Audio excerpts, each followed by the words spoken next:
ಮೊದಲಿಗೆ ಈ ಹೊತ್ತಿನ ಮೇಜರ್ ಸ್ಟೋರಿ ಎತ್ತಿನ ಹೊಳೆಗಿಂತಲೂ ಕೂಡ ಅತಿ ದೊಡ್ಡ ಯೋಜನೆಗೆ ಸರ್ಕಾರ ರೆಡಿ ಆಗ್ತಾ ಇದೆ. ಸಿದ್ಧತೆಗಳನ್ನು ಅದಕ್ಕೆ ಬೇಕಾಗಿರೋದು ಮಾಡ್ಕೊಂಡಿದೆ, ವರದಿಯನ್ನು ತರಿಸ್ಕೊಂಡಿದೆ.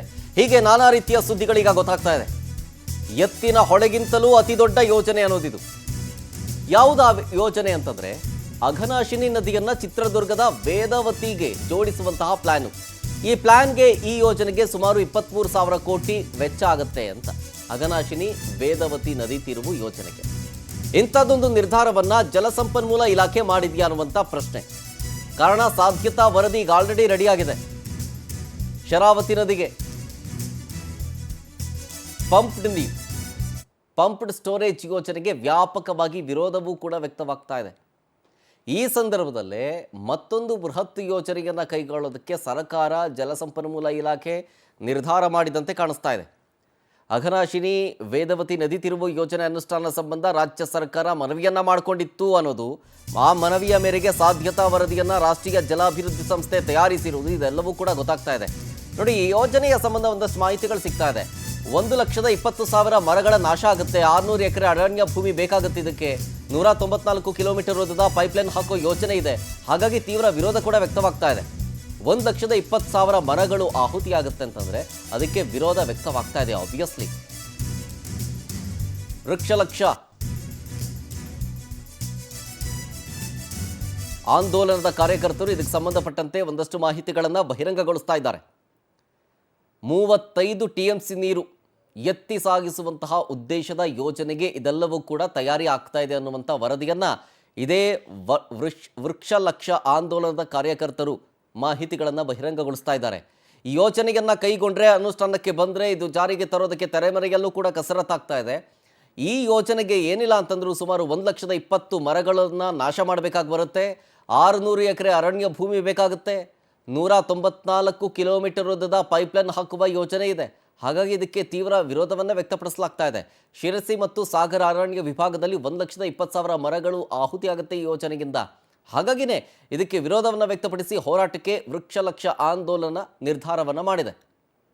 ಜಲಸಂಪನ್ಮೂಲ ಇಲಾಖೆಯ ಮತ್ತೊಂದು ಮಹತ್ವಾಕಾಂಕ್ಷಿ ಯೋಜನೆ ಇದು. ಆಮೇಲೆ ರಾಜ್ಯ ಸರ್ಕಾರ ಮನವಿಯನ್ನು ಮಾಡಿಕೊಂಡಿದೆ. ಇದ್ರ ಬಗ್ಗೆ ಅವರ ಮನವಿಯ ಮೇರೆಗೆ ಸಾಧ್ಯತಾ ವರದಿಯನ್ನು ರಾಷ್ಟ್ರೀಯ ಜಲ ಅಭಿವೃದ್ಧಿ ಸಂಸ್ಥೆ ತಯಾರು ಮಾಡಿರೋದು. ಇಲ್ಲಿದಲ್ಲ, ರಾಷ್ಟ್ರೀಯ ಜಲ ಅಭಿವೃದ್ಧಿ ಸಂಸ್ಥೆ ರೆಡಿ ಮಾಡಿರೋದು. ಪಶ್ಚಿಮ ಘಟ್ಟದ ಜನತೆಗೆ ಗೊತ್ತೇ ಇಲ್ಲದಂತಹ ಒಂದು ಬೃಹತ್ ನದಿ ಕಣಿವೆ ಯೋಜನೆ, ಇದನ್ನ ಜಾರಿಗೆ ತರಬೇಕು ಅಂತೇಳಿ ತೆರೆಮರೆಯಲ್ಲಿ ಕಸರತ್ತಾಗ್ತಾ ಇದೆ. ಅದಕ್ಕೆ ಬೇಕಾದಂತಹ ಸಿದ್ಧತೆಗಳು ಜೊತೆಗೆ ಸಾಧ್ಯತಾ ವರದಿಯೂ ಕೂಡ ಸರ್ಕಾರದ ಕೈ ಸೇರಿದೆ ಅನ್ನೋದು ಗೊತ್ತಾಗ್ತಾ ಇದೆ. ಸೊ ಅಕಸ್ಮಾತ್ ಇದೇನಾದರೂ ಜಾರಿಗೆ ಬಂತು ಅಂತಂದರೆ ಸುಮಾರು 1,20,000 ಮರಗಳು, 60 ಎಕರೆ ಅರಣ್ಯ ಭೂಮಿ ಎಲ್ಲವೂ ಕೂಡ ನಾಶ ಆಗಿಬಿಡುತ್ತೆ ಅಂತ. ಅಘನಾಶಿನಿ ನದಿ ಚಿತ್ರದುರ್ಗದ ವೇದವತಿ ನದಿ ಜೋಡಿಸುವಂಥ ಯೋಜನೆ ಇದು. ಈ ಯೋಜನೆ ಏನು ಅಂತೇಳಿ ಟಿ ವಿ ಸ್ಕ್ರೀನ್ನ ಎಡಭಾಗದಲ್ಲಿ ಗಮನಿಸ್ತಾ ಇದ್ದೀರಿ ನೀವು. ಸಿದ್ದಾಪುರ ತಾಲೂಕು ಬಾಳೆಕೊಪ್ಪ ಬಳಿ ನದಿಗೆ ಕಟ್ಟಲಾಗುವಂತಹ ಅಣೆಕಟ್ಟಿದು. ಈ ಅಣೆಕಟ್ಟನ್ನು ಕಟ್ಟಿಬಿಟ್ಟು ನೀರನ್ನು ವೇದವತಿ ನದಿಗೆ ವಾಣಿ ವಿಲಾಸ ಡ್ಯಾಮ್ಗೆ ಲಿಂಕ್ ಮಾಡುವಂಥ ಯೋಜನೆ ಇದು. ವಾಣಿ ವಿಲಾಸ ಜಲಾಶಯಕ್ಕೆ ಸಾಗಿಸುವಂಥ ಯೋಜನೆಗೆ ಈಗ ಆಲ್ರೆಡಿ ಇಲಾಖೆ ಮುಂದಾಗಿದೆ. ಅದಕ್ಕೆ ಬೇಕಾಗಿರುವಂತಹ ಸಿದ್ಧತೆಗಳನ್ನು ಮಾಡ್ಕೊಳ್ಳೋದಕ್ಕೆ ಅಂತಲೇ ವರದಿಯನ್ನು ತರಿಸ್ಕೊಂಡಿದ್ದಾರೆ ಅಂತ. ಆಮೇಲೆ ಇಲ್ಲಿಂದ ನೀರನ್ನು ಪಂಪ್ ಮಾಡಿ ಗೋಳಿಮಕ್ಕಿ ಅಂತ, ಜೊತೆಗೆ ಹಾರ್ಸಿಕಟ್ಟ, ಸಿದ್ದಾಪುರ, ಸಾಗರ, ಶಿವಮೊಗ್ಗ, ತರೀಕೆರೆ, ಅಜ್ಜಂಪುರ ಈ ಎಲ್ಲ ಮಾರ್ಗವಾಗಿ ಹಿರಿಯೂರಿಗೆ ನೀರನ್ನು ಹರಿಸೋದು. ವಾಣಿ ವಿಲಾಸ ಜಲಾಶಯಕ್ಕೆ ನೀರನ್ನು ತುಂಬಿಸುವಂಥ ಉದ್ದೇಶ ಅನ್ನುವಂತಹ ಮಾಹಿತಿ ಸಿಗ್ತಾ ಇದೆ. ಅಘನಾಶಿನಿಯಿಂದ ಸುಮಾರು 35 TMC ನೀರನ್ನು ಎತ್ತಿ ಸಾಗಿಸುವಂತಹ ಯೋಜನೆ, ಈ ಉದ್ದೇಶವನ್ನು ಹೊಂದಿದೆ ಸರ್ಕಾರ ಅಂತ. ಅದಕ್ಕೆ ಸಂಬಂಧಪಟ್ಟಂತೆ ಈಗ ಸಿದ್ಧತಾ ವರದಿಗಳನ್ನು ತರಿಸ್ಕೊಂಡಿರೋದು. ಆದರೆ ಇದಕ್ಕೆ ಭಾರಿ ವಿರೋಧ ಕೂಡ ವ್ಯಕ್ತವಾಗ್ತಾ ಇದೆ. ಇದಕ್ಕೆ DK ಶಿವಕುಮಾರ್ ಅವರನ್ನು ಕೇಳಿದಾಗ ಏನಂತ ಉತ್ತರ ಕೊಟ್ಟರು ಅಂತಂದರೆ, ಎತ್ತಿನ ಹೊಳೆಗಿಂತಲೂ ಅತಿ ದೊಡ್ಡ ಯೋಜನೆ ಅಂತ ಇದು ಕರಿತಾ ಇದ್ದೀರಿ, ಇದಕ್ಕೆ ಸಿದ್ಧತೆಗಳಾಗ್ತಾ ಇದೆ ಅನ್ನುವಂಥ ವಿಚಾರ ಬಹಿರಂಗ ಆಗ್ತಾ ಇದೆ. ಏನು ಹೇಳ್ತೀರಿ ಸರ್ ಅಂತ DCM DK ಶಿವಕುಮಾರ್ ಅವರನ್ನು ಕೇಳಿದಂಥ ಸಂದರ್ಭದಲ್ಲಿ ಅವ್ರು ಹೇಳಿದ್ರು, ಆ ರೀತಿ ಏನೂ ಇಲ್ಲ, ವ್ಯಯವಾಗುತ್ತಿರುವ ನೀರನ್ನು ಹರಿಸುತ್ತಿದ್ದೇವೆ, ನೀರು ವ್ಯಯವಾಗಬಾರದು ಅಂತ ವಾಣಿ ವಿಲಾಸಕ್ಕೆ ತುಂಬಿಸುತ್ತಿದ್ದೇವೆ. ಎತ್ತಿನ ಹೊಳೆನೇ, ಅದಕ್ಕೆ ಅದರದ್ದೇ ವ್ಯಾಲ್ಯೂ ಇದೆ, ಪೋಲಾಗುವ ನೀರನ್ನು ಅಲ್ಲಿಗೆ ಬಿಡುತ್ತಿದ್ದೇವೆ ಹೀಗಂತಂದ್ರು DCM DK ಶಿವಕುಮಾರ್.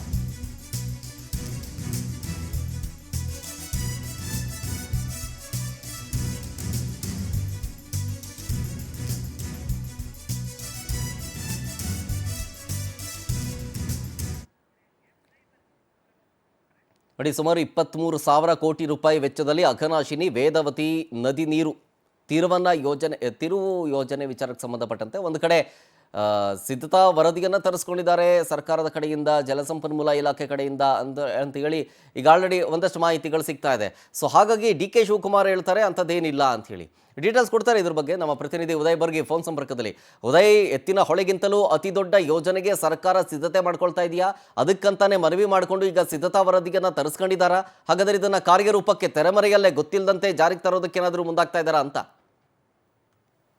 ಶರತ್, ಏನಂದ್ರೆ ಖಂಡಿತವಾಗಿಯೂ ಏನು ಉತ್ತರ ಕನ್ನಡ ಜಿಲ್ಲೆಯಲ್ಲಿ ಒಂದಲ್ಲ ಒಂದು ಯೋಜನೆಯನ್ನ ಪದೇ ಪದೇ ಹೇರಲಾಗ್ತಾ ಇದೆ. ಇದೀಗ ಏನು ಶರಾವತಿ ಪಂಪ್ ಸ್ಟೋರೇಜ್ ವಿರೋಧಗಳು ವ್ಯಕ್ತವಾಗ್ತಕ್ಕ ನಡುವೆಯಲ್ಲಿ ಇದೀಗ ಅಘನಾಶಿನಿ ನದಿ ನೀರನ್ನ ಚಿತ್ರದುರ್ಗದ ವೇದಾವತಿ ನದಿಗೆ ಹರಿಸೋದಕ್ಕೆ ಕೂಡ ಈಗ ಮುಂದಾಗಿದೆ ಅನ್ನುವಂಥದ್ದು ಈಗ ಗೊತ್ತಾಗ್ತಿರುವಂತದ್ದು. ಈಗಾಗಲೇ ಅದಕ್ಕೆ ಸಂಬಂಧಿಸಿದಂತೆ ಸಾಕಷ್ಟು ವರದಿಗಳನ್ನ ಕೂಡ ಸರ್ಕಾರ ಈಗಾಗಲೇ ತರಿಸ್ಕೊಂಡಿದೆ. ಸುಮಾರು 23,000 ಕೋಟಿ ರೂಪಾಯಿ ವೆಚ್ಚದಲ್ಲಿ ಈ ಒಂದು ಯೋಜನೆಯನ್ನ ಮಾಡೋದಕ್ಕೆ ಸರ್ಕಾರ ಮುಂದಾಗಿದೆ ಅಂತ ಹೇಳಲಾಗ್ತಾ ಇದೆ. ಈ ಯೋಜನೆಯಿಂದ ಸಾವಿರಾರು ಏನು ಅರಣ್ಯದಲ್ಲಿರ್ತಕ್ಕಂಥ ಬೆಲೆ ಬಾಳುವಂತ ಮರಗಳು ಕೂಡ ನಾಶವಾಗುವಂತ ಸಾಧ್ಯತೆಗಳು ಕೂಡ ದಟ್ಟವಾಗಿದೆ. ಈ ಒಂದು ವರದಿಯನ್ನು ಗುಪ್ತವಾಗಿ ಸರ್ಕಾರ ತರಿಸ್ಕೊಂಡಿರ್ತಕ್ಕಂಥ ಹಿನ್ನೆಲೆಯಲ್ಲಿ ಅದಕ್ಕೆ ಸಂಬಂಧಪಟ್ಟಂತೆ ಈಗಾಗಲೇ ಹೋರಾಟಗಾರರು ಕೂಡ ಎಚ್ಚೆತ್ತುಕೊಂಡಿರುವಂತದ್ದು.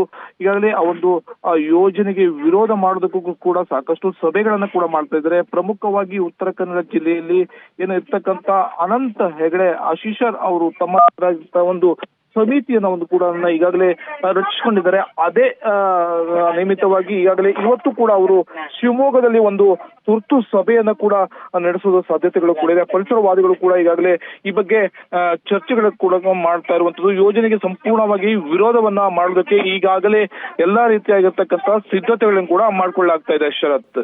Okay, thank you Uday Bargi ಡೀಟೇಲ್ಸ್ಗಾಗಿ.